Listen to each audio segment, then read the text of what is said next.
अस्सलाम वालेकुम। मेरा नाम है डॉक्टर मोहम्मद शाहिद राय और मैं हूं माहिर अमराज नाक कान गला। हमारे पास अक्सर ये लोग एक कंप्लेंट कर लेकर आते हैं कि हमें नाक से सांस नहीं आ रहा, और ये एक ऐसी बीमारी है जो हमारे ईएनटी के शोबे में, कान नाक गले के शोबे में बहुत ही ज़रूरी और बहुत ही अहम बीमारी है। तो लोगों को कंप्लेंट ये होती है कि नाक से सांस नहीं आ रहा और हमारा गला जो है ना वो बार बार खराब हो रहा है और पक रहा है, ऐसे लग रहा है जैसे गले के अंदर कोई चीज है।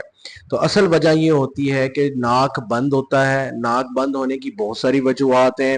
एलर्जिक रोनाइटिस उसमें सबसे मेन कंप्लेंट जो है, मेन रीजन जो है वो होती है, जिसकी वजह से नाक के अंदर गदूद जो है वो फूल जाते हैं।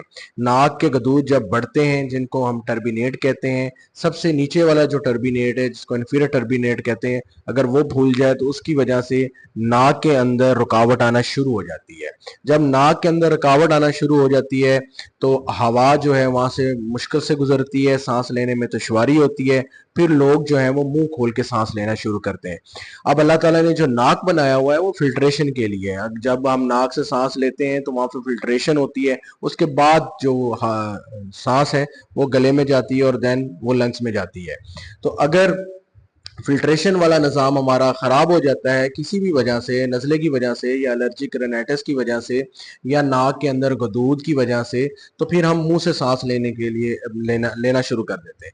जब मुंह से सांस लेते हैं तो फिल्टर नहीं होती हवा और बार बार जो है गला हमारा ख़राब होना शुरू हो जाता है या भारीपन आना शुरू हो जाता है। तो ऐसे केसेस को हम सबसे पहले मेडिकेशन से ट्रीट करते हैं। नेज़ल स्प्रेस देते हैं, स्टीराइडल नेज़ल स्प्रेस देते हैं, एंटास्टामीन वगैरह देते हैं।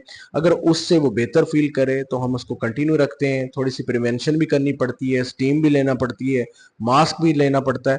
अगर इन सारी चीज़ों के बावजूद नाक नहीं खुलता है और नाक बंद रहता है और सबसे नीचे वाला गदूद इन्फीरियर टर्बिनेट वो हाइपरट्रॉफिड हो जाता है, मोटा हो जाता है और वो सारी जगह नाक की घेर लेता है, तो फिर हल होता है सर्जरी। तो हम उसके बाद सर्जरी रिकमेंड करते हैं। और सर्जरी में हम मुख्तलिफ किस्म की होती है, टोटल इन्फीरियर टर्बिनेक्टमी भी होती है, पार्शल भी होती है। तो वो डिपेंड करता है उस वक्त सर्जन पे और पेशेंट को जितनी रिक्वायरमेंट है उसके ऊपर। तो आज एक केस ऐसा हमारे पास है जिसको मल्टीपल मेडिसिन देने के बावजूद और प्रिवेंशन करने के बावजूद उसका सांस जो है वो बेहतर नहीं हुआ। तो एग्जामिनेशन जब हमने किया तो उसमें हमें चीज़ें जो सामने आई उसमें सबसे नीचे वाला गदूद जो है वो बहुत ज़्यादा फूला हुआ है। तो आज इंशाल्लाह उसकी टिप्स भी इसमें शेयर करेंगे ताकि आपको भी पता चले कि ड्यूरिंग सर्जरी क्या होता है, और उसके बाद पेशेंट के रिव्यूज भी देंगे। Thank you.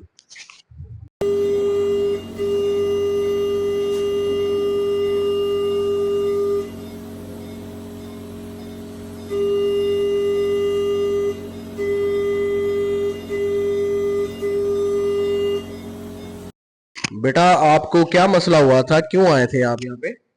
मेरे नाक में गदूदे हैं। उस गदूदों से आपको क्या मसला हो रहा सांस लेने में मुश्किल आ रही है। है? नजला रहता है। ठीक है।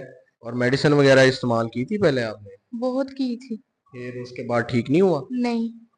ठीक हो गया। और कितना अरसा हो गया है इस बात को आपको? आपके ये जो मसला चल रहा है ये कितने अरसे से हो गया? साल। साल हो गया है। साल से मेडिसिन खा रही हैं आप, जी। उसके बावजूद नहीं ठीक हुआ। नहीं ठीक हुआ? चले